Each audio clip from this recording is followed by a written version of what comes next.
അതായത് ഇനി റിട്ടയർ ചെയ്തവർക്ക് ശമ്പള പരിഷ്കരണമില്ല, ചെയ്യാറില്ല. റിട്ടയർ ചെയ്യുമ്പോൾ എന്ത് കിട്ടിയോ അത് ജീവിതാവസാനം വരെ കൊണ്ടുപോകും. നമുക്കൊക്കെ റിട്ടയർ ചെയ്തപ്പോ എത്ര കിട്ടി? എനിക്ക് 7500 എന്റെ പെൻഷൻ റിട്ടയർ ചെയ്തപ്പോ. ഇന്ന് 50,000 വാങ്ങിയിട്ടുണ്ട്. എങ്ങനെ ഇത് കൂടി വന്നു? DR കിട്ടി, ശമ്പള പരിഷ്കരണം വന്നു. അപ്പൊ നമുക്കും തന്നു. ഞാൻ റിട്ടയർ ചെയ്ത് കഴിഞ്ഞിട്ടും എനിക്ക് ശമ്പള പരിഷ്കരണവും DR വന്നു. മനസ്സിലായോ? അങ്ങനെയാണ് എന്റെ കാശ് കൂടിയത്. അന്ന് 95 ഒരു നിയമം വന്നു. ഇനി ശമ്പള പരിഷ്കരണം വന്നാൽ പെൻഷൻകാർക്ക് കൊടുക്കും.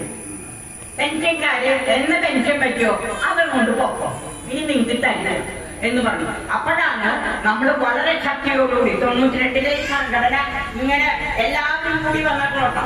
അന്ന് അതിന്റെ അധ്യക്ഷനായിരുന്ന GK മേനോൻ എന്ന് പറയുന്ന അധ്യക്ഷനും ദേവകി അമ്മ, നിങ്ങൾ ശ്രദ്ധിക്കണം, അന്ന് 95 വയസ്സാവില്ലേ, ദേവകി അമ്മ എന്ന് പറയുന്ന ഒരു ധീര വനിതയും അന്ന് പറഞ്ഞു, പറ്റില്ല സർക്കാര്, ഞങ്ങൾക്കും ജീവിക്കണം, അന്നത്തെ കാലത്തൊന്നും ജീവിക്കാൻ പറ്റില്ല, അത് നിങ്ങൾക്ക് തരില്ല എന്ന് പറഞ്ഞ് ഞങ്ങൾ വാങ്ങിച്ചെടുക്കും, അതായത് മരണം വരെ നിരാഹാര സമരം നടത്തും എന്ന് പറഞ്ഞ് സെക്രട്ടേറിയറ്റിന്റെ പഠിക്കാൻ GK മേനോനും അതുപോലെ തന്നെ നമ്മുടെ ദേവകി അമ്മയും മരണം വരെ നിരാഹാര സമരം കിടന്നു.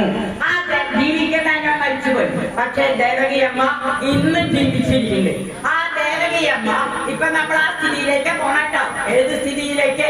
നിങ്ങൾക്ക് ഇനി ഒന്നും തരുന്നില്ല എന്ന സ്ഥിതിയിലേക്കാ പോണത്. അന്ന് അങ്ങനെയുണ്ടപ്പോ ദേവകി അമ്മ മരണം വരെ കിടക്കുന്നു പറഞ്ഞു. മരണം വരെ കിടക്കാൻ അവർ തയ്യാറായിപ്പോ സർക്കാർ അതിന്റെ മുമ്പിൽ മുട്ടുകുത്തിയിട്ട് മരിക്കണ്ട, എന്നോളൂ തരാം എന്ന വാക്ക് പറഞ്ഞ് വാങ്ങി തന്ന ആളാണ് ദേവകി അമ്മ. മനസ്സിലായോ? ആ ദേവകി അമ്മ കോഴിക്കോട്